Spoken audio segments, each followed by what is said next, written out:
grind. If it's LJ from Houston, pulling up stats, you'll be pulling in stacks, hitting bookies from the back with no Vaseline. I need green and upsea quantities for a fiend, save the dreams for a king.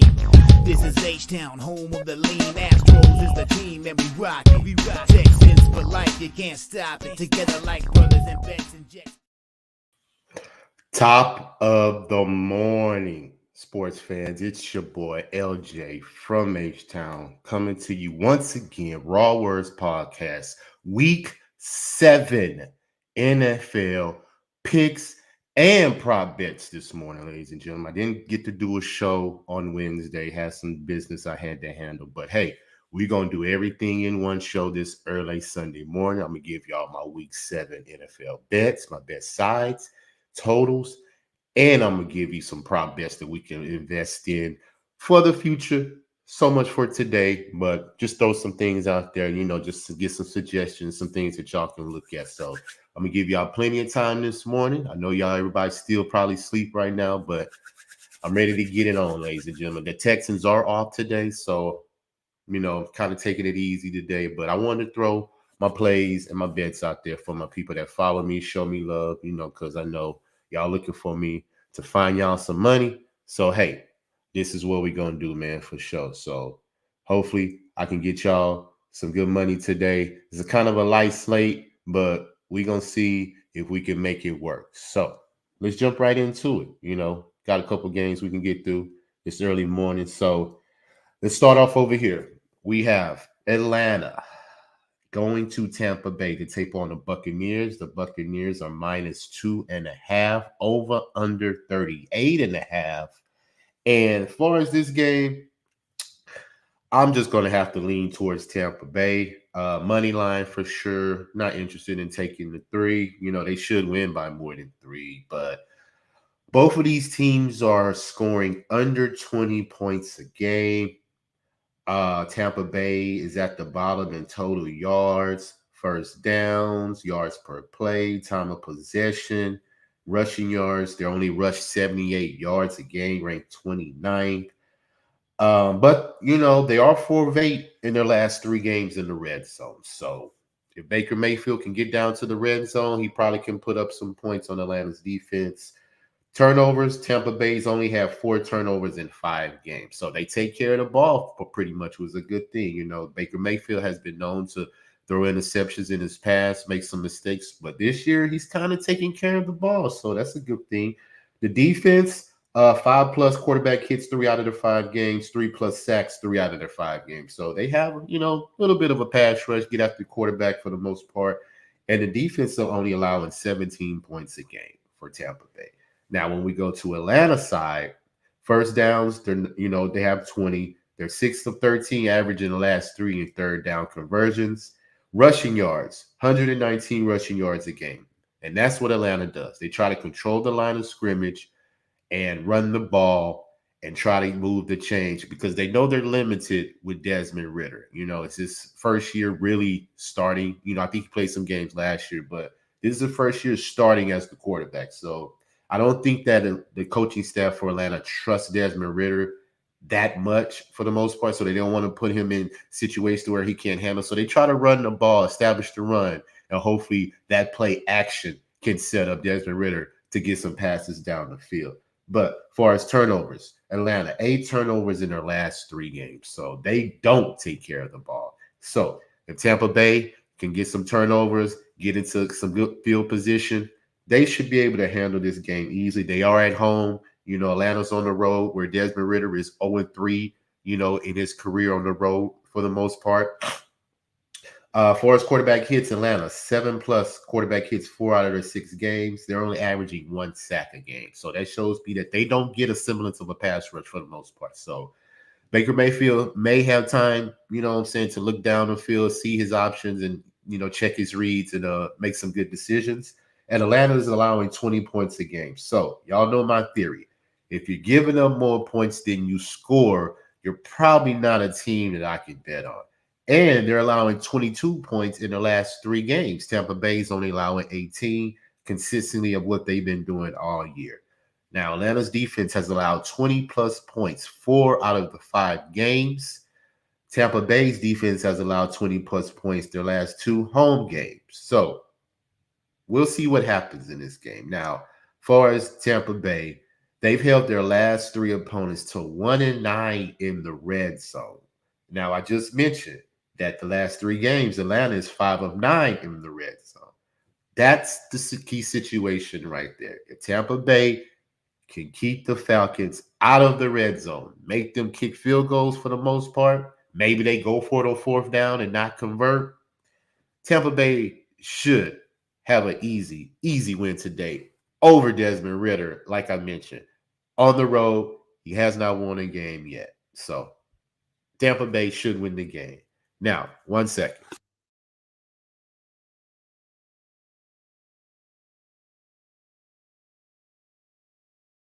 I do have a prop in this game, as y'all can see. Have Bijan Robinson over 3.5 receptions, minus 114. Because BJ Robinson has hit this number 5 out of his 6 games. He's averaging 4 receptions on the season, and he's averaging 3.5 receptions the last 2 weeks. Now, Tampa Bay has allowed Kamara, the running back for the Saints. He's the number 1 leading receiver as the running back position. They allowed him to get 13 receptions. So the next 2 players below that, second highest usage for his receptions out the backfield, are Baker Mayfield. Not Baker Mayfield. Saquon Barkley and Bijan Robinson. They are tied for the second highest receptions out of the backfield amongst the running backs. So 3.5 receptions should be something that he should get because, like I mentioned, he's got it 5 out of his 6 games, averaging 4 receptions on the season. So that's our first prop bet in this game. And, of course, we're going to take Tampa Bay to win the game outright. Not taking the spread, just the money line. All right, ladies and gentlemen, let's move over to this game. We have the Raiders on the road as a road favorite, minus 3, taking on the Chicago Bears, over under 37.5. And as far as this game, I probably will lean towards the Raiders just because of how horrible the Bears are. But they've been playing somewhat good as of late. Now, we all talk about how Justin Fields plays. My theory on that is I just think he's in a bad situation. Justin Fields is not a horrible quarterback. You know, he could run out of the pocket. He tries to make plays. He has a decent arm. I just believe the weapons were limited far as last year, you know, before this year, because they did get DJ Moore for him. So he's been a great help for him.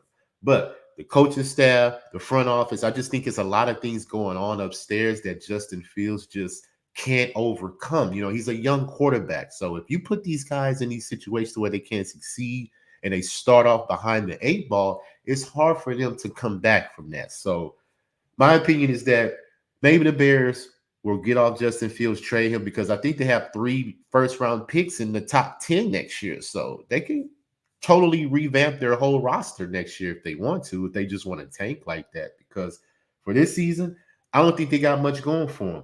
But once we break down the numbers, the Raiders, you know, they're not that much shabby for the most part. Both, like I said, Justin Fields is injured, though. So I think their backup is going to be playing. And I think Garoppolo is injured. So their backup is going to be playing. Both of these teams are minus 30 plus in point differential. Turnovers, both teams are 11 plus turnovers. Bears 2 plus turnovers, 5 out of the last 6 games. The Raiders have 12 turnovers on the year, but they didn't have a turnover. They've had a turnover in every game. That's what I wrote down. Yeah, they've had a turnover in every game. So both these teams are sloppy with the ball.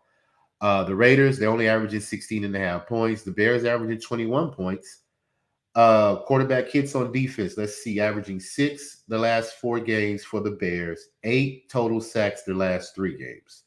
The Raiders over half a sack 4 games in a row. So both defenses probably can get after these backup quarterbacks and make them make some mistakes. Defensive points allowed, the Raiders are giving up 21. The Bears are giving up 29. So both of these teams give up more points than they score. Now, once we break down the numbers for the most part, Bears as a dog is not a good situation. And we're going all the way back to 2020. 6-13-1 against the spread as a dog since 2020. 9-23-1 against the spread as a dog since 2021. 16-30-1 against the spread as a dog since 2020. So they don't play well in this spot. And like I said, the Raiders are a road favorite for a reason. But can I trust they go win this game?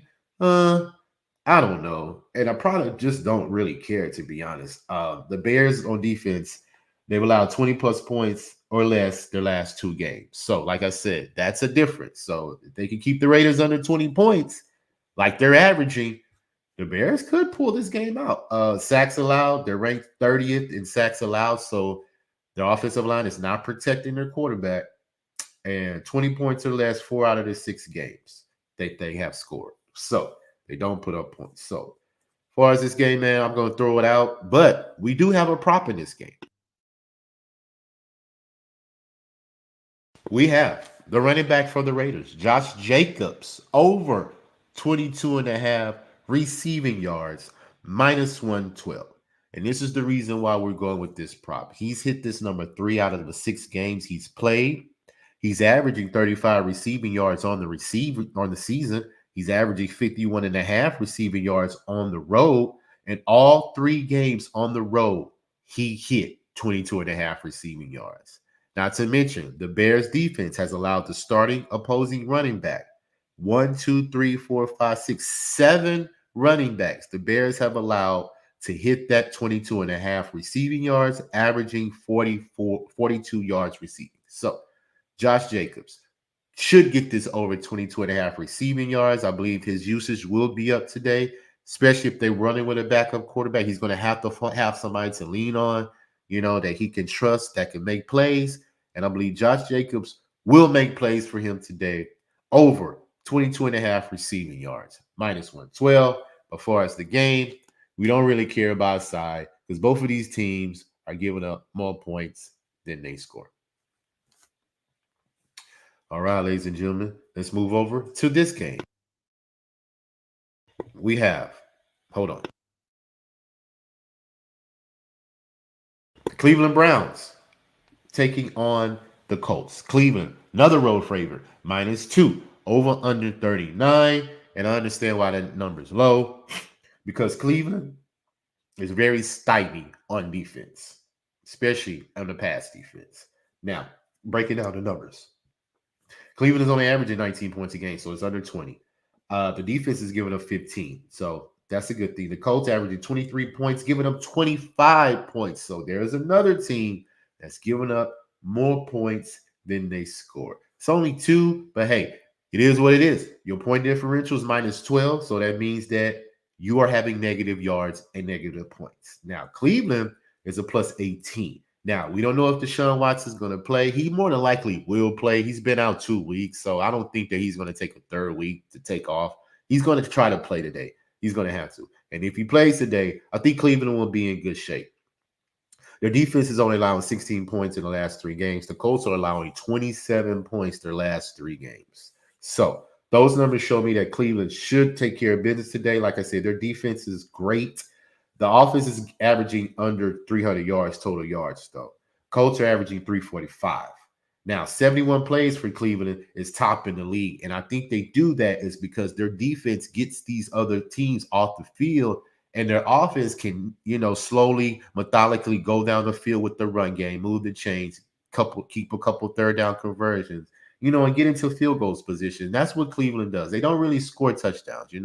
They trust that they can get up points with the field goal and to trust their defense can hold the other team, especially in the secondary. Cleveland 4-14 in the last 3 games, averaging for its third downs. The Colts are 5 of 13, so they're pretty much right there at the same. Rushing yards, Cleveland allow 147, but the passing only 172 is ranked 30th. Yards per pass, only 5, which is ranked 30th. Now, the Colts are beating them in those categories, but can I trust Minshew to be productive today against that defense, like I just mentioned, that's hellacious in the pass rush? And as far as their secondary, they don't give up completions. because Cleveland is number one in opponents' completion percentage, number one in allowing yards on the pass, 113 allowed yards passing their last 3 games. The defense has held opponents, the opposing quarterback, under 200 yards passing 4 out of their 5 games. Now, that's going to be a prop that we're going to get to in a minute. I didn't have it, but let's continue with this. Also, another note. Teams that have played the 49ers are 2-19 in the last 21 games. Now, Cleveland is in this situation. They're playing the Colts. Now, that's something that I wouldn't be surprised if that happened, because that's a trend that we've been following since last year. So Cleveland can have a slip up today, especially Deshaun Watson coming back. Maybe rusty, hasn't played in a couple of weeks. So the Colts can catch them off guard, because maybe Cleveland was so amped up to play the 49ers last week. They might take a down backseat today versus these lackluster Colts, because some of these teams kind of play down to their competition. This could be a situation today. Now, for us, the Colts, man, turnovers. They have 8 on the season. They had 4 their last game. Cleveland, 2+ turnovers, 4 out of their 5 games. So both these teams don't take care of the ball for the most part. The Colts, they've already played 4 division games in 6 games. Their next 4 games, their opponents all are top 10 in pass defense.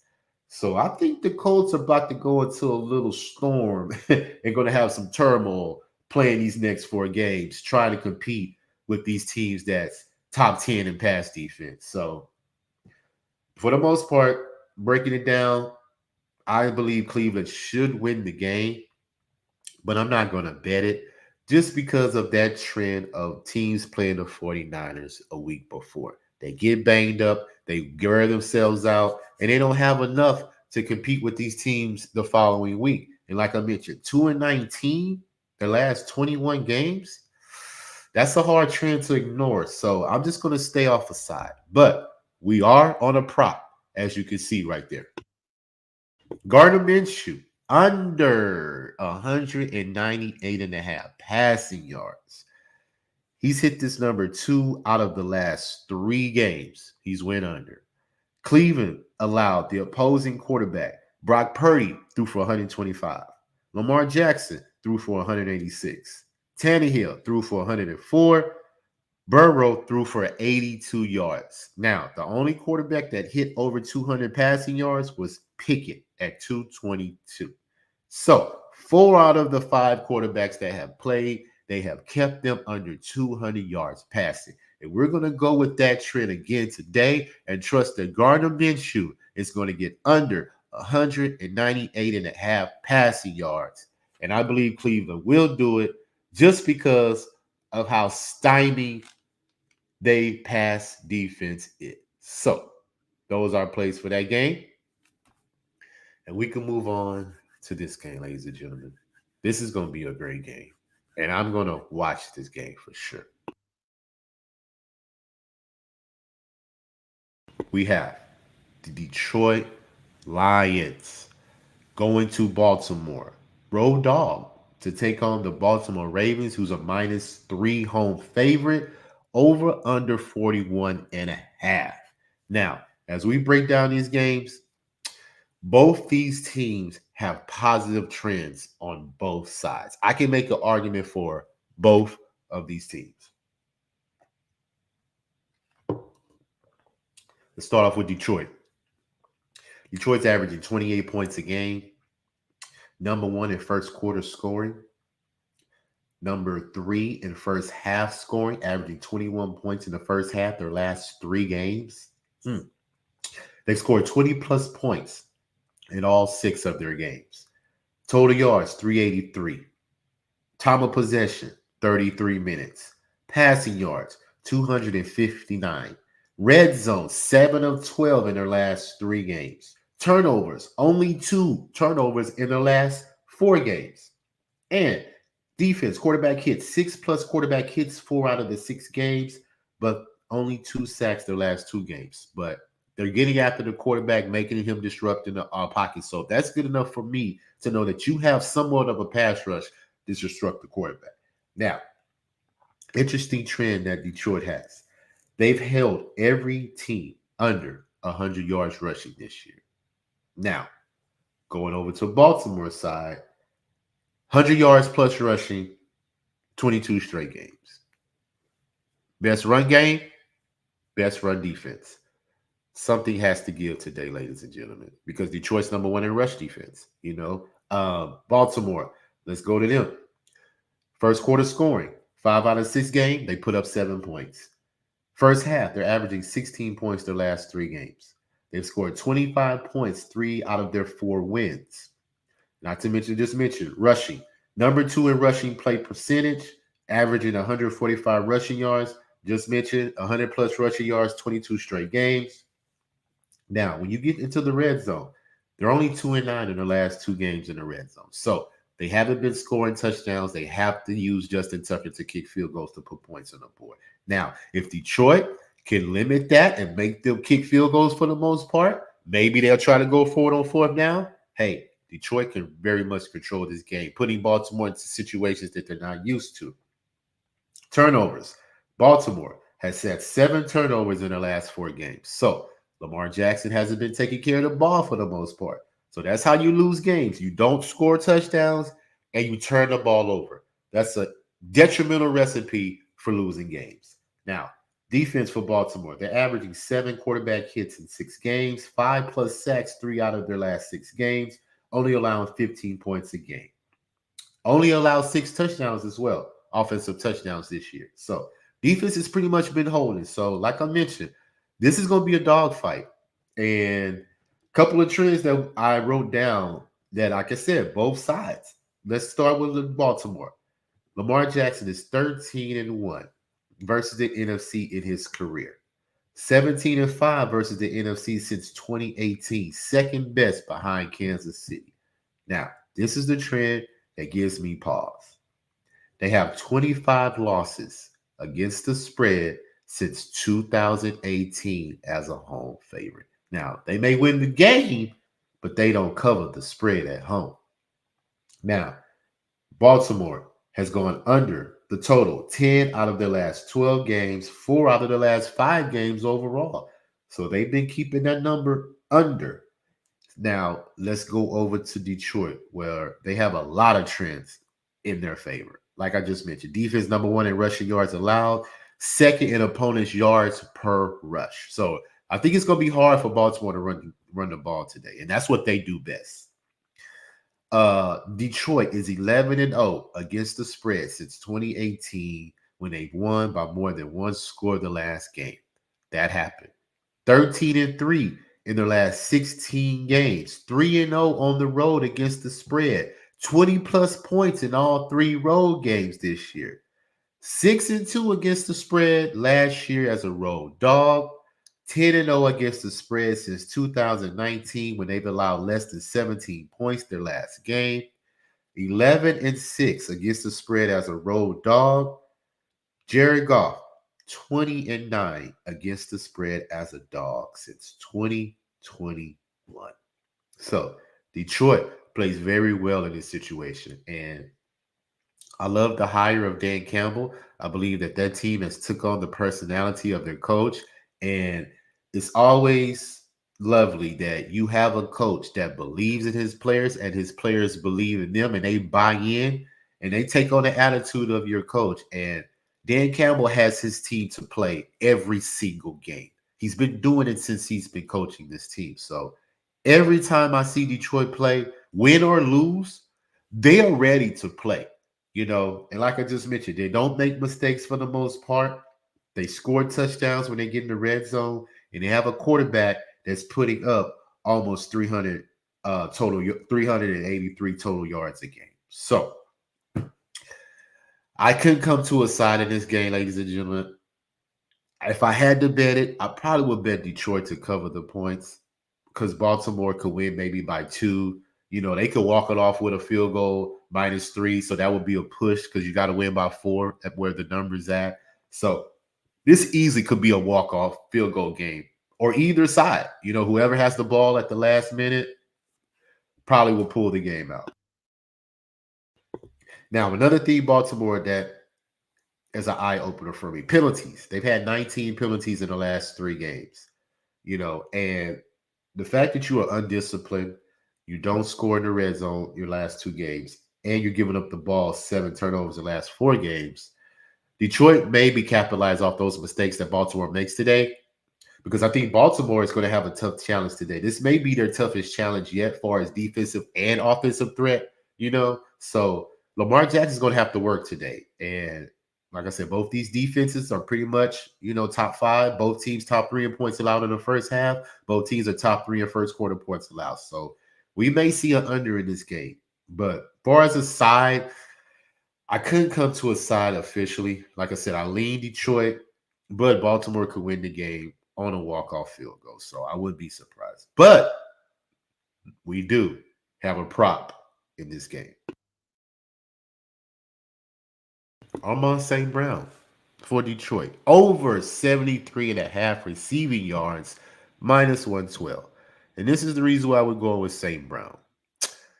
He's had 100-plus receptions 3 out of his 5 games so far. And he was battling an injury for the most part early in the season. I believe he's healthy now. And Baltimore's defense has allowed 10 wide receivers this season so far to hit this number, averaging this number. Like I mentioned, they have 10 receivers that have gone 74 receiving yards. So they give up the big play. They give up receiving yards. They stop that run. And like I mentioned, they're going to have to beat them through the pass today, Baltimore. So if Detroit is going to have a semblance in this game to be in it, Mon St. Brown is going to be an X factor and an important factor as well. Josh Reynolds, too. I didn't write him down. I didn't put him on the banner, but both of these receivers could have a good game today. Because like I mentioned, if you could keep Baltimore on the field, convert third downs like Detroit does for the most part, keep that defense wear down, they could pick them apart. So watch out for St. Brown over 73.5 receiving yards. And I wouldn't be mad at Josh Reynolds because I had him rolled down at over 32.5 receiving yards. He's hit 50-plus receiving yards in all 5 of the games this year. So both of those receivers may have a good game today. So just look for them. But I am on St. Brown over 73.5 receiving yards. All right, let's move over to this game, ladies and gentlemen. We have the Buffalo Bills, road favorite, -9 in the division, going down to the New England Patriots, over under 41. Now, when we break down this game, it's not that much. Patriots are just horrible. Horrible, like I just mentioned. I said it 3 times. Let's do it one more time. Horrible. I mean, they're only averaging 12 points a game. They're only averaging 282 total yards. Yards per play is only 4 yards per play. First down, they only have averaging 16. Third downs, 3 of 13 average in their last 3 games. They're only holding the ball 27 minutes. Rushing yards, they're only averaging 83. Passing yards is under 200. Yards per pass, ranked 28th at 5. Red zone, they are 1-7 in their last 3 games in the red zone. Ranked 30th dead last in field goals. They don't make field goals. They're averaging 0 field goals a game. Punts, number 2. They're averaging 5.5 punts a game. Turnovers, they've had 7 turnovers in their last 3 games. The defense, quarterback hits, they only have 5 quarterback hits their last 2 games. 3 or less sacks in all 6 games. And, of course, the defense is allowing 25 points a game. And they're only averaging 12 points on offense. So that's an extremely -80, ladies and gentlemen, point differential for the New England Patriots. Hey, not to mention, Mac Jones is 0-13 in his last 13 starts against the spread as a dog. And the Patriots are 2-11 in their last 13 games against the spread. Horrible trend. Oh, it gets even worse. New England has allowed 31 points on defense their last 3 games, 20 points in the first half. They're 1-4 against the spread in the first half their last 5 games, 1-6 since 2021 against the spread as a home dog. Now, all those numbers say that Buffalo should have no trouble taking care of the New England Patriots today. Simply because Buffalo is averaging 28.5 points a game, 14 points in the first half, 374 total yards, 6 yards per play, 22 first downs, 5 plus third down conversions in the game, 31 time of possession. They're holding the ball 31 minutes. Now, passing, averaging 256 passing yards, 7 yards per pass. Red zone, their last 3 games, Buffalo is 10 of 11. So 11 times they got into the red zone. They scored a touchdown 10 times. Turnovers, 2 plus turnovers last 2 games. So, they can fix that. Quarterback hits, they're averaging 8 quarterback hits per game. Number 1 in sacks, 21 sacks in their last 4 games. Only allowing 14.5 points on defense. So, all that said, Buffalo is plus 84 point differential. New England is minus 80. So what does that tell you? Buffalo should take care of business. But we're going to take Buffalo in the first half, minus 4.5, minus 117. Because like I just mentioned, New England is 1-4 against the spread in the first half their last 5 games. So they don't cover first half spreads. And Buffalo covers first half spreads. So the fact that the Patriots are averaging 5 points in the first half, Buffalo's averaging 14.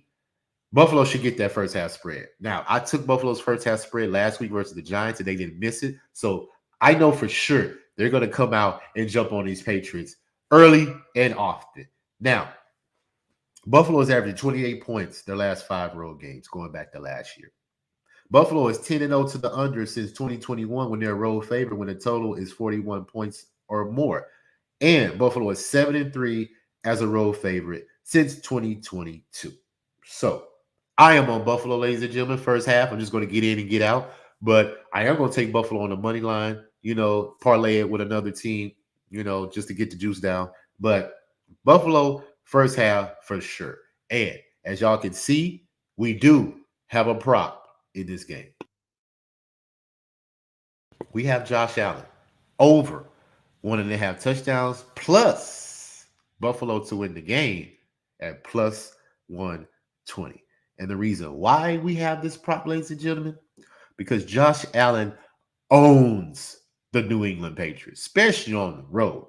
Because the last 4 road games that Josh Allen has played the New England Patriots, he's averaging 2 plus touchdowns in all 4 of those games. And like I just mentioned, the Patriots are just ass on defense right now. And Josh Allen, he's hit 2 touchdowns 4 out of his last 5 games. And Buffalo has won 4 out of the last 5 games. So, easy trend for me to jump on. I started this trend at the beginning of the season, and it's been cashing for the most part. So, Josh Allen on the road versus the Patriots in his career is money. So, we're going with Josh Allen over 1.5 touchdowns plus Buffalo to win plus 120 for our prop in this game. And for us side, we are on Buffalo first half, minus 4.5, minus 117. Buffalo should handle business today for sure. Now let's move over to this game, ladies and gentlemen. We have the Washington Redskins. Wait, hold. Sorry.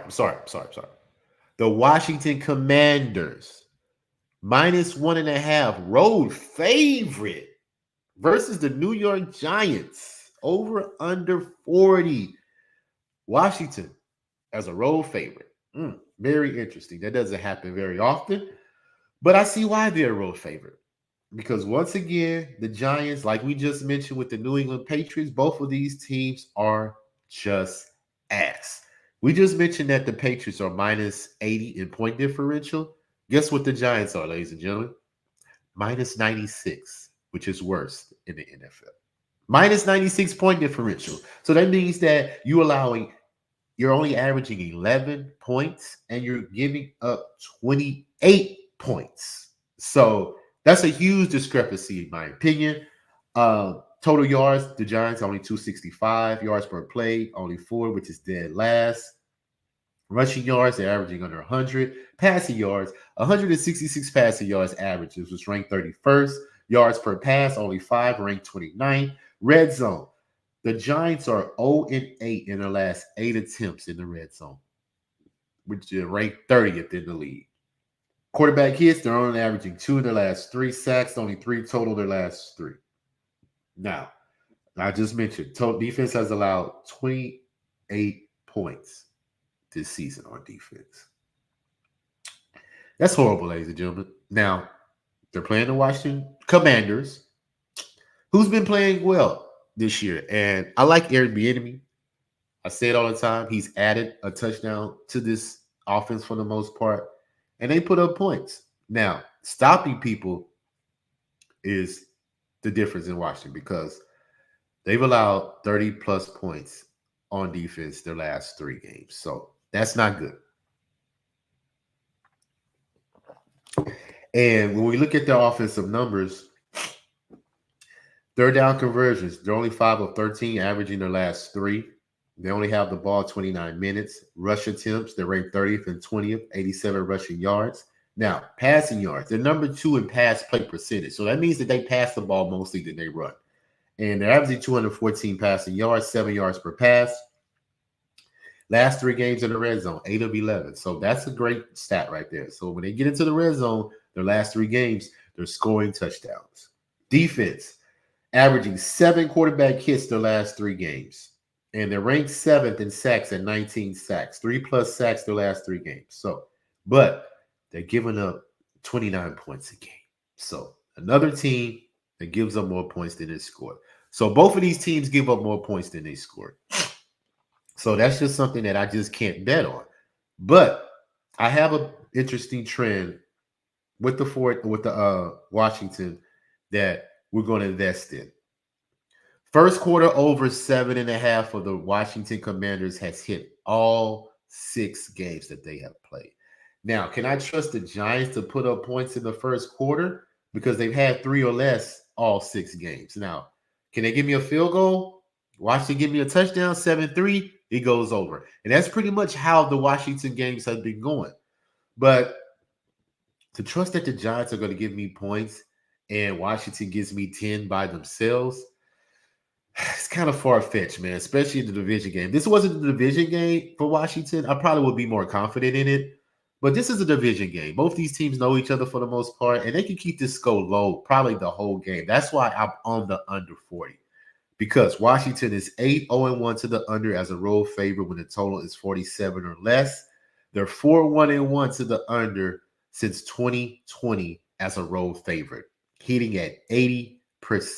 They haven't been a road favorite a lot of times in the last couple of years because of how they've been bottom of the league. So, but they are a road favorite today. And the trend points to the under. Now, the Giants, to their under is 15-3-2 since 2020 as a home dog. Giants are 0-7 against the spread since 2021 when they score fewer than 13 points their last game. Now, we're not picking a side. Washington should win the game, but we're not picking a side, ladies and gentlemen. Why pick a side? Let's just go with the under because both of these quarterbacks are inexperienced. Tyrod Taylor, he's experienced. I'm sorry, let me take that back. He's experienced, but he's still a backup for a reason. Sam Howell, he's not experienced. This is his first year quarterback. So if Washington had a better quarterback, he probably would be the backup. So I'm saying both potentially backup quarterbacks are playing in this game. So can I trust them to put up points? No. So let's just stick to the under 40 and let's just cash in on that because I believe both teams probably will score under 25 points in my opinion. Washington may get you to 20. The Giants may get you to 13 or 16. Who knows? Just depends on how many field goals they kick. So not to mention, we're on Gano for the Giants, over 1.5 field goals, minus 118. And the reason why we're on that is because Washington allows almost 3 field goals made a game, and they've allowed 3 field goals their last 2 games. So if the Giants are going to score, they're going to get in field goal position. Gano is going to have to kick field goals, and that's what Washington does. They give up field goals. They don't give up touchdowns for the most part. And I don't see the Giants scoring touchdowns on Washington today, but I do see Gano getting a couple field goals up and giving them some points that way. So I think that's a good bet. Gano for the Giants, over 1.5 field goals, minus 118. because Washington allows the most field goals for the most part in the league. But as far as a side, we're going to stay off. But a total, we're going with the under 40 because both of these teams are pretty much 20 points or under scoring for the season. All right, ladies and gentlemen, let's move over to this game. We have the Arizona Cardinals going to Seattle. Another division game. Seattle's -9 home favorite, over under 44.5. Now, when we break down this game, I'm definitely going to take Seattle on the side. They're averaging 25 points, total yards 332, averaging 362 their last three. So that's an improvement there. First downs 21. Now, third downs, they're only 3 of 12 averaging the last three games. So they don't do well on third down conversions. They're holding the ball under 30 minutes. Passing yards 227. Red zone 6 of 15 in the last three games. So that's kind of middle of the pack. Turnovers, they only have 3 turnovers in 5 games this year. So Geno's been taking care of the ball for the most part. Defense is averaging 10 quarterback hits their last 3 games, averaging 5 sacks their last 3 games. So defense gets after the quarterback, and they're allowing 21 points. They're averaging 25 points. So they score more than they give up. So that's a good thing for Seattle. I like that. Now, when we go over to Arizona's side, Arizona plays well in the first half. They're averaging 19.5 points. They score 14 in the first half. So what does that tell you? Most of their points are coming in the first half. So when they get to that second half, what do they do, ladies and gentlemen? They die off because they're only averaging 5 points in the second half, which is worst in the NFL. Not to mention, they're 1-5. So that means 5 out of their 6 games they have been shut out in the fourth quarter. So it just seems like Arizona plays hard in the first half, but when the second half come out, these other teams figure them out and wear them down because Arizona is banged up in their secondary. They have a lot of injuries. Buda Baker's not playing, so they have a lot of rookies and unexperienced players in their secondary, and that's where these teams take advantage of them, picking apart their secondary. And for the most part, if a defense is just being wear down, they're going to fall. And that's a good example of adjusting to what the teams are doing, taking advantage of what they don't do. Now, Arizona defense, like I mentioned, banged up in the secondary. They've scored under 20 points on the road in all 3 games. Been shut out in the fourth quarter, 5 of their 6 games, like I just mentioned. Now, as far as the run game, they've allowed a rushing touchdown 4 out of their 6 games. They've allowed a rushing touchdown in all 3 road games. So we come over to Kenneth Walker III. Anytime touchdown, -113. He's had 6 touchdowns his last 4 games. And we're going to parlay that with Jason Myers over 1.5 field goals, -110, because he's averaging 3 field goals at home. So I believe that Seattle should take care of business today. Like I say, Arizona could keep it close in the first half. This isn't a divisional game. They can keep it close. But when that second half comes, I believe Seattle will pull away because, like I mentioned, Arizona 0-3 in their last game in the red zone, 5 turnovers in the last 2 games. They only averaging 2 quarterback hits the last 3 games, 2 sacks the last 3 games, giving up 27 points, only averaging 20. So they give up more points than they score. So that right there is going to get me off of Arizona trying to even cover this game because a lot of sharps are on Arizona to cover this game, but I don't think they're going to cover. I believe Seattle pulls away. Now, Seattle does have to keep down the penalties, 7+ penalties in all 5 games. So as long as they can be disciplined enough to not make mistakes, don't turn the ball over, Seattle should definitely win this game for sure. So we're on Kenneth Walker, anytime touchdown out the backfield. We're on Jason Myers over 1.5 field goals, -110. And we're on Seattle -9 to cover that spread versus the Arizona Cardinals. All right, we got some people in the chat right now. What are my comments? Here we go. Razor, what's going on, my guy? Shout out to you, top of the morning. Razor Sharp Picks. You know, we're trying to cash today, Razor. You already know we're trying to cash. My man, Clo Parlay Guru, top of the clock to you, brother. You know how we do. Money don't stop, man. Early bird catch the first worm. You already know. So I'm up early, man, trying to get this money.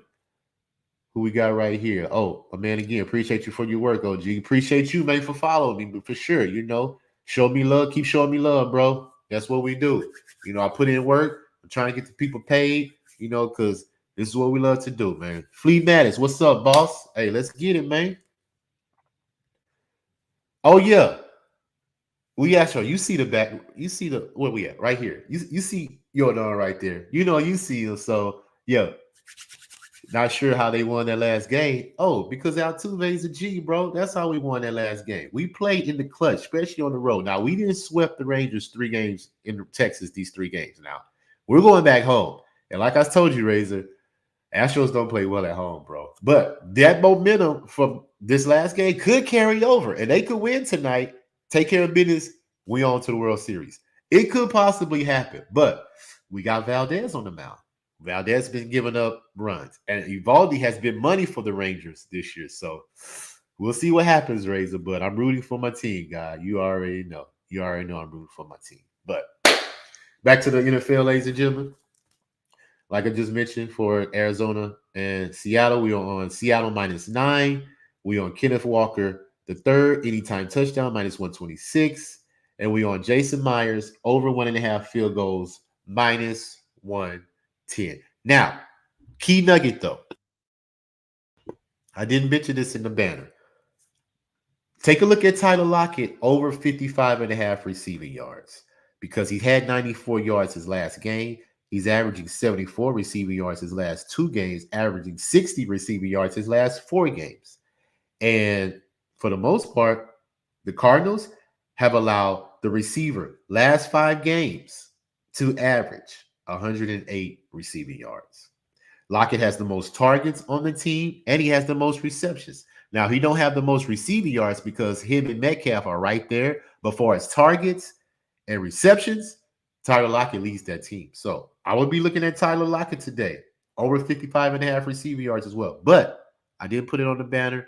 I got those 2 right there that I have locked in for sure. But that's just some extra that y'all can look at to see if y'all want to jump on that. Tyler Lockett, over 55.5 receiving yards. -106 is what I have it at for today versus the Cardinals. Now, let's move on to this game, ladies and gentlemen. We have the Pittsburgh Steelers. Are they coming off a bye? I believe they're coming off a bye, right? Yes, they're coming off a bye. They beat Baltimore their last game, which is an upset in my opinion. But they're coming to SoFi Stadium today to take on these Los Angeles Rams. Rams are -3, over under 43.5. Now, when we break down this game, Pittsburgh, another team like the Patriots and like the Giants, are horrible, ladies and gentlemen. And I do mean horrible on offense. They're only averaging 15 points, 268 total yards, 4.5 yards per play, 14 first downs that they're averaging, 26 minutes time of possession. They are ranked 26th in rush attempts. They're ranked 28th in rushing yards. They're ranked 27th in passing yards. So they do have no semblance of offense whatsoever. Red zone, 1-5 in their last 3 games. Number 1 in the NFL in punts. They are averaging 6 punts a game, which is number 1 in the NFL. That's a horrible stat, by the way. That's not a good stat. When you're number 1 in points, that means that you're giving a lot of punts and you're not converting third downs, is what that says. So that's not good that you average 6 punts a game. Quarterback hits, averaging 7.5 per game. So defense is kind of stymied to get after the quarterback, but they're only averaging 3 sacks a game. So, and giving up 22 points on defense, you score 15. What does that say? You're giving up more points than you score. So right there alone, they're -31 point differential. So I don't think the Steelers will have any chance to compete today with these Rams. Rams are averaging 23 points a game, 367 total yards, 22 first downs. They're averaging 30 minutes time of possession. Now, they are 4 of 13 the last 4 games in third down. So they haven't been converting third down. So That's going to have to change for the Rams to be a good team, in my opinion. Red zone, 6 of 14 the last 3 games. So they're not converting red zone opportunities either. They're kicking field goals. As we can see, because Britt Mayer, 2.5 field goals made a game, which is number 2 in the NFL, averaging 3 field goals on the road. They're at home today, but he's averaging 3 field goals on the road, averaging 10 kicking points. So that may be a good look today as well. Take his kicking points to field goal. The Rams, 3 turnovers total in their last 3 games. So that's a good thing. Quarterback hits, they're averaging 4.5 their last 3. 2 sacks or less in all 6 games. So they don't get after the quarterback for the most part. Giving them 19 points to defense. So they give up less points than they score. So that's a good thing for them. So when I'm looking at this game, the Rams should take care of business. I'm not going to bet the Rams because I got some more money in this game. But the under should be a good look as well because the Rams are 12-0-1 to the under since 2020 when they ran for 129 plus yards the last game. Now, Williams is hurt. So we don't know what to expect out the backfield today. I don't believe that they're going to concentrate on the run game for the most part like that. I believe they're going to pass the ball. And for that reason, I am on 2 props today in this game, as you can see. Matthew Stafford, over 259.5 passing yards, minus 113. Cooper Kupp, over 94.5 receiving yards, minus 114. And this is the reason why we're on this props today, ladies and gentlemen. Matthew Stafford has thrown 300 plus passing yards 3 out of his last 4 games, averaging 41 in attempts in those games. The Steelers have allowed the receivers, 6 receivers so far to average 8 receptions and average 126 yards. Now, they're allowing 245 passing yards, which is ranked 25th. They're allowing 36 pass attempts a game, which is ranked 25th as well. And they're allowing 300 passing yards on the road. One of 3 teams that are doing that right now. Denver is allowing 300 plus passing yards on the road. Chicago is allowing 300 and plus passing yards on the road. So the Steelers are in that category. They've allowed Garoppolo to score 2 touchdowns, 44 attempts. Stroud, 2 touchdowns, 30 attempts. Lamar Jackson, 38 attempts, but he didn't get a touchdown. So for all that said, that's why I'm jumping on Matthew Stafford and Cooper Kupp today. Cooper Kupp is back. He's healthy. He's taking away those targets now from Nakua, but not to say that Nakua can't be productive today as well, because I think Matthew Stafford is just going to pick apart that Steelers secondary because they give up passing yards. So if he can get different targets, they can move this ball down the field and make the Steelers wear them down on defense. So if they can stop that pass rush from TJ Watt and those boys, the Rams should be in good shape today, ladies and gentlemen. I think Stafford should have a good game. I'm not saying he's going to go for 300, but he should get 259. He should get 260. I'm going to be on it, like I said, and Cooper Kupp, 15 receptions in his last 2 games total. He's averaging 168 receiving yards. So I believe 94.5 is too low for him. His receptions at over 7.5 receptions, minus 109 as well. Like I said, he's had 15 receptions in 2 games, but I'm not going to take the receptions because he can end at 7 and miss about a hook. But I believe he gets 100 yards today. So 94.5 receiving yards, I think, is low. So I'm going to take that. So we're on Matthew Stafford, over 259.5 passing yards, minus 113. Cooper Kupp, over 94.5 receiving yards, minus 114 is what we're on today in this game. And, of course, I'm not going to pick a side. I lean towards the under, but let's just say the Steelers get you 14. The Rams could get you 25, to 30. That takes you over that number. So I lean under, but I wouldn't be surprised if it goes over. But those are what we're on today in that game. Let's move on to this game, ladies and gentlemen. We have the Green Bay Packers, road favorite, -1. Going to Denver, Colorado, Mile High, to take on Russell Wilson and these Denver Broncos. Totals over under 45. Now, when we look at this game, both of these teams are not playing very well right now. Denver, they're averaging 21 points a game, 306 total yards, but 272 their last 3 games. So they have digressed. First downs, only 18. Third downs, 4 of 10 average their last 3. So they're not converting third downs. They're only holding the ball 26 minutes. Rush attempts, 21, ranked 29. 200 passing yards average right there. So that's not too much good.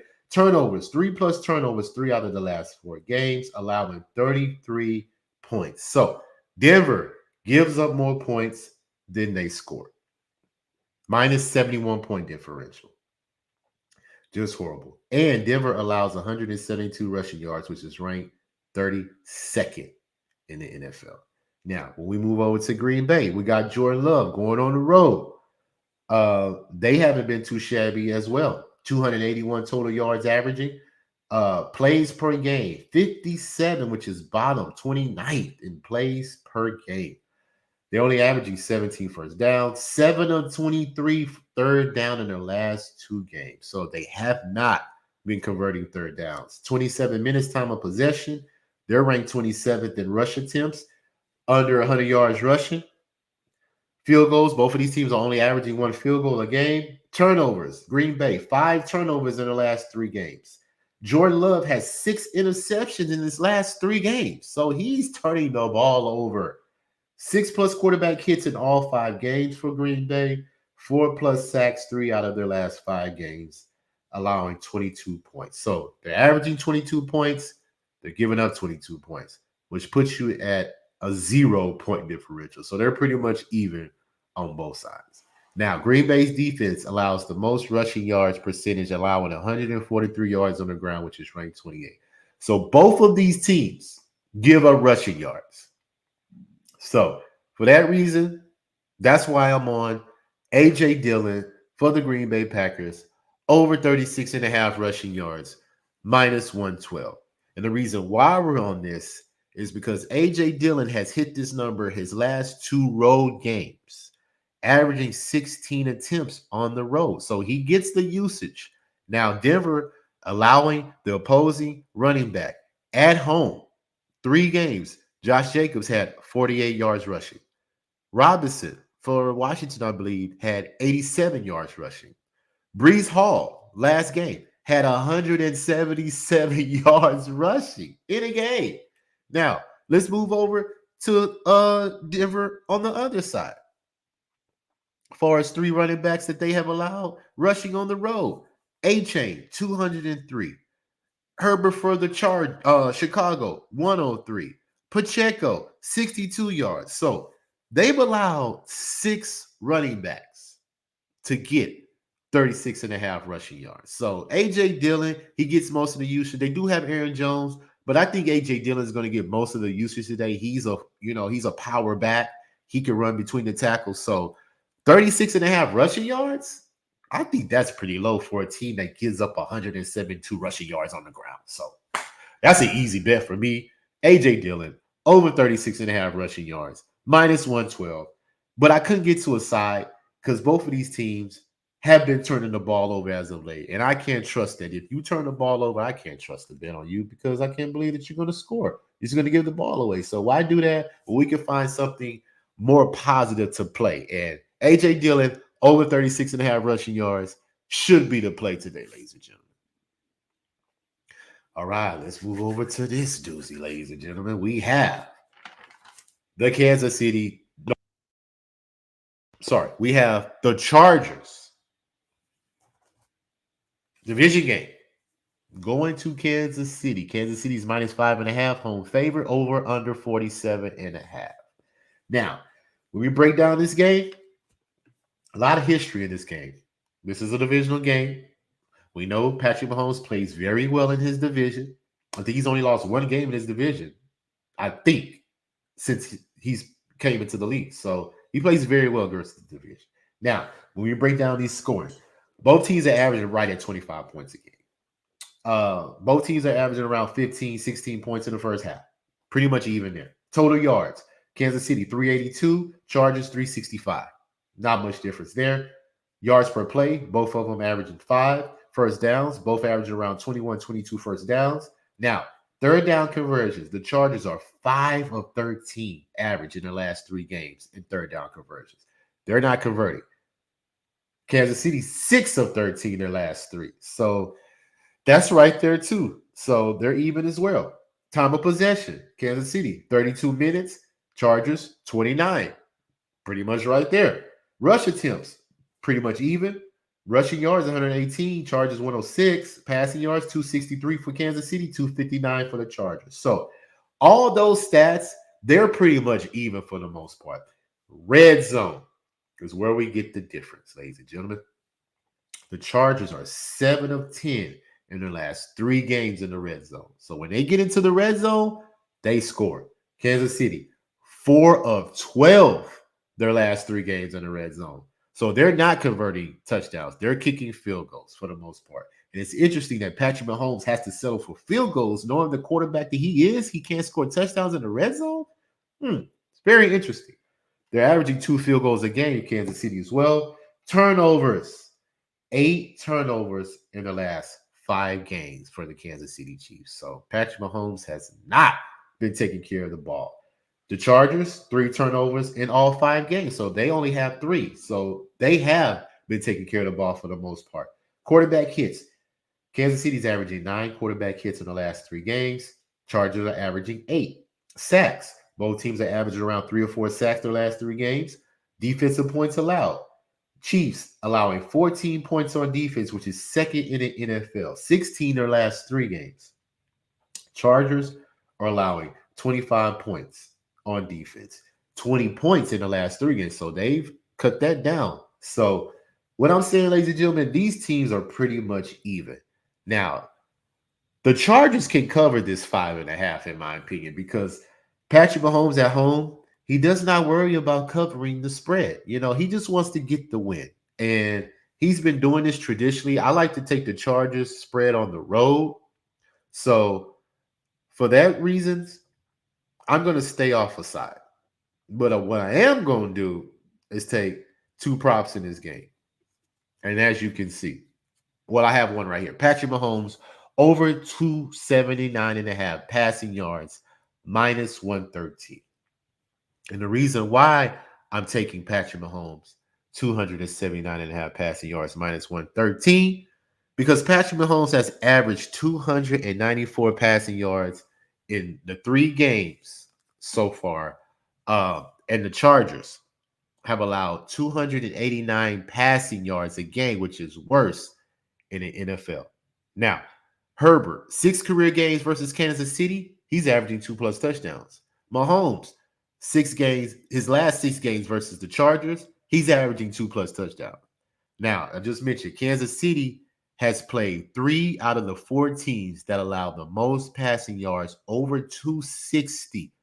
The 4th team is who they play today, the Los Angeles Chargers. So I believe Patrick Mahomes is going to have to pass the ball today. He's going to look at those receivers, Kelsey. He got Pacheco coming out the backfield. He got some different receivers he can look. Hopefully they can catch the ball. So if they catch the ball today, I don't see how Patrick Mahomes don't get that 279.5 passing yards. Because like I mentioned, he's averaging 294 in those games. So he should be able to have a good day today. Now to win the game, I don't know. Chargers could cover that 5.5, and they could win the game because this is the only team in the division that Patrick Mahomes has trouble with. He takes care of the Denver. He takes care of the Raiders. The Chargers are the team that gives him trouble simply because of the quarterback, Justin Herbert. He's a good quarterback, and he can throw that ball down the field. So if him and Keenan Allen have that connection today, I believe the Chargers could be in this game and possibly win it. Last year, couple years, I've seen the Chargers be in these games in Kansas City, and I think they won one of them for the most part. So don't be surprised if the Chargers come in here and be ready to play versus these Kansas City Chiefs. And like I mentioned, Kansas City kind of play down to their competition when they're at home. Now, on the road, they're pretty much money. But at home, they're just trying to squeak out the win. So I wouldn't trust the spread today with the Chiefs. I would mainly trust the Chargers to cover.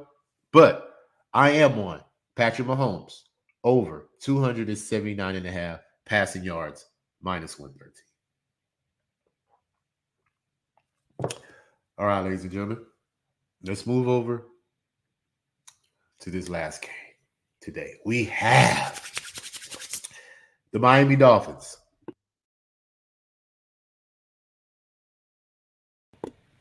taking on the Philadelphia Eagles. Philadelphia is -2.5, home favorite, over under 51.5. Ladies and gentlemen, this is going to be a good game. Miami, we already know, ranked number one in all offensive categories. I don't have to go through them. Philadelphia averaging 26 points, so they're right there at the top. Both of these teams are top 5 points scored, so interesting note. Total yards, they're both right at 400. Miami's averaging 498, almost 500. So we already know how they do. Third down conversions, though, ladies and gentlemen. Miami is only 4 of 10 averaging their last 3 games on third down. Philadelphia is 8 of 14 their last 3 games on third down. So they convert third downs. Miami doesn't. Now, Miami converts on first downs. They like to look at the big play. First down, second down, they're going for the gusto, and they usually get it. When you get them in the third down to make them convert a third down, you can pretty much stop them. You have to stop them getting those big plays. Time of possession, Philadelphia's 34, which is top in the league. Miami's 29. They're under 30 minutes. Rushing is where Philadelphia can control this game. Number 3 rush play percentage, 33 rush attempts a game, which is second in the NFL, averaging 150 yards a game. Now, Miami's averaging 181 yards rushing, but a lot of that came from A-Chain, and he's hurt. So that's taking a lot of rushing production out of your backfield. You're depending on Mostert to get most of this production now.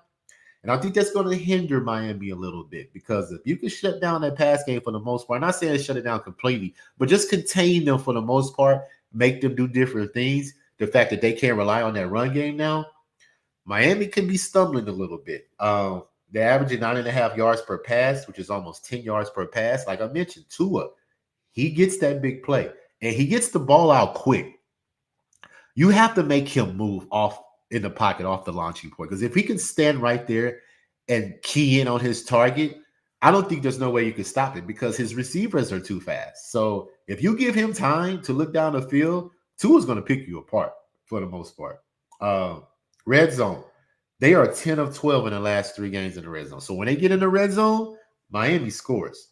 Philadelphia's only 5 of 11 in the last 3. So they have trouble scoring in the red zone, which brings me to their field goal kicker, Jake Elliott. He's averaging 3 field goals at home, averaging 10 kicking points. So that's probably the way that they're going to probably win this game today, because if they can't score touchdowns, Jake Elliott's going to have to put points on the board.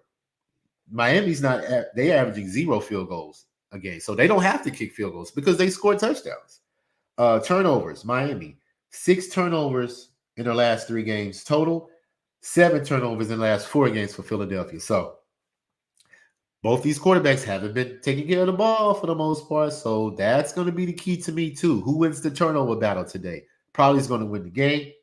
Quarterback hits, both of them around 8.5 last 3, sacks 4 last 3, so they're pretty much even there. Philadelphia is allowing 20 points on defense. Miami's allowing 26. So it's probably going to be a high-scoring game today, ladies and gentlemen, and I wouldn't be surprised if the first half went over. I was looking at that number. I'm probably going to bet the first half over. But far as a side, I wouldn't be surprised if Miami won this game, just to be honest with you, because I think Jalen Hurts hasn't been playing very well. And when he gets in trouble, he kind of is uncomfortable in that situation. Now, he does have A.J. Brown. We do know what he's been doing over his last 4 games. What is that, averaging 125 receiving yards? He's been monstrous, man.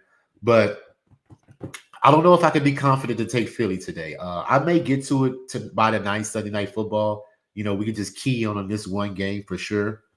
But defensive points allowed, the last 3 games, Miami has given up 28 points. The Eagles only given up 21.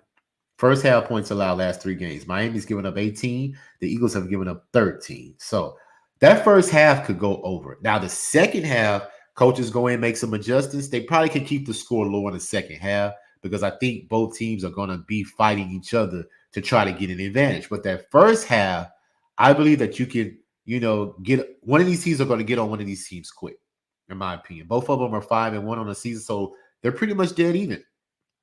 So If I'm trusting both of these teams can put up points early, I believe that first half goes over for the most part. But far as a side, I can't get to a side. The Eagles are 10-4-2 as against the spread as a home favorite since 2021, so that's a good stat. Philadelphia has only been held under 20 points 3 out of the last 27 games because they didn't score 20 points the last game, and they're coming off a loss. So Philadelphia should be amped up. They're at home. They should be amped up to win this game. But, and also another thing that helps the Eagles, Miami, their 5 wins has come from teams with a combined score record of 5-24. So they played some bums for the most part. So Eagles have an advantage today, in my opinion. Now, am I confident in the advantage? I don't know, man, because Miami puts up points. And I believe Tua and Tyreek is a great combination, which brings me to my prop. Tua, over 1.5 touchdowns, minus 130. I believe that he will get 2 touchdowns. I believe Tyreek could get a touchdown as well. So you can parlay that. Parlay Tua's over 1.5 touchdowns, and you can parlay that with Tyreek's touchdown. I'm pretty sure that gets you some plus money. But I'm just going to stick with Tua's over 1.5 passing touchdowns because he's averaging 2 touchdowns a game. And I'm going to take Jake Elliott over 1.5 field goals, minus 124, because he's averaging 3 field goals at home. Philadelphia trusts his leg, especially when they get into a bind. He can kick a 50-yard field goal easily and kick that and make that. He's that type of kicker for them. He's number 1 in the league, field goal kicking. So we can just trust the number 1 kicker in the league to get them points. Now, scoring touchdowns is a different story. He's averaging 10 kicking points a game. So if he can get you 2 field goals and Philadelphia get you 2 touchdowns, that's 10 points right there. Well, is that 10? 6, 7, 8? No, that's 8 points. I'm sorry. So Philadelphia's going to have to get you 3 touchdowns, which gives him 3 points. And then 2.5 field goals, 6, 7, 8, 9. That still gets you at 9.5. So they're going to have to put up points today for kicking points. I mean, he can get more than 2 field goals too, so he can get 3 field goals. Philadelphia gets 3 touchdowns. That gets you over 10 points. But we're not going to trust the kicking points. Let's just take the over 1.5 field goals because I believe he will have at least 2 today because he's averaging 3 at home. So that's what we're going to go with. Tua, over 1.5 touchdowns, minus 139. Jake Elliott, over 1.5 field goals, minus 124. And I am going to take that first half over for them. Let me get the number, though.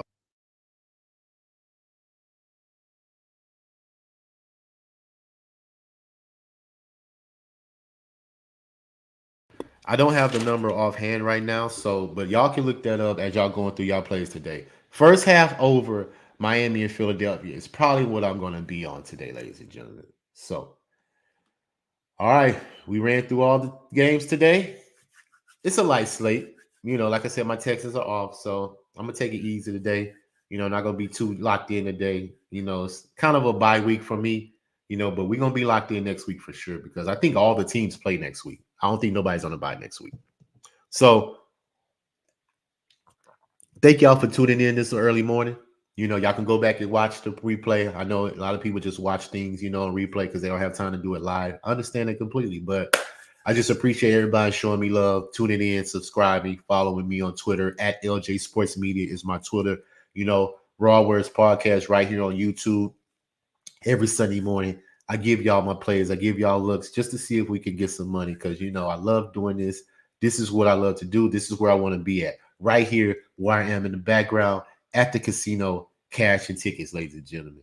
So, once again, top of the morning to y'all. And if y'all want to tune in, I'm about to jump on with Wham, my boy Wham on Who Bangin' Sports on YouTube. So, y'all go to Who Bangin' Sports. We're about to jump on with Wham, give him my plays. I'm pretty sure he's locked and loaded right now. So y'all go tune in on Who Bangin' Sports. Follow me over there with Trot Wham, but follow me right here, RaWordzPodcast on YouTube. Just type in LJ from Houston, or you can type in RaWordzPodcast. Both of them come up. Y'all subscribe, keep following, and once again, I'll see y'all next week. And of course, let's keep cashing. And I'm out. All the time we be pubbing on the grind. If it's LJ from Houston, pulling up stats, you'll be pulling in stacks, hitting bookies from the back with no Vaseline. I need green and up C quantities for a fiend, save the dreams for a king. This is H-Town, home of the lean. Astros is the team and we rock it. We rock Texans for life, you can't stop it. Together like brothers and best. Yeah, R-A-W, words being served, no concern and no trouble to get that dough. Money on my mind, if it's money all the time, we be pubbing on the grind. If it's LJ from Houston, pulling up stats, you'll be pulling in stacks, hitting bookies from the back with no Vaseline. I need green and up C quantities for a fiend, save the dreams for a king. This is H-Town, home of the lean. Astros is the team and we rock it. We rock Texans for life, you can't stop it. Together like brothers and bets, injects cash in your pockets.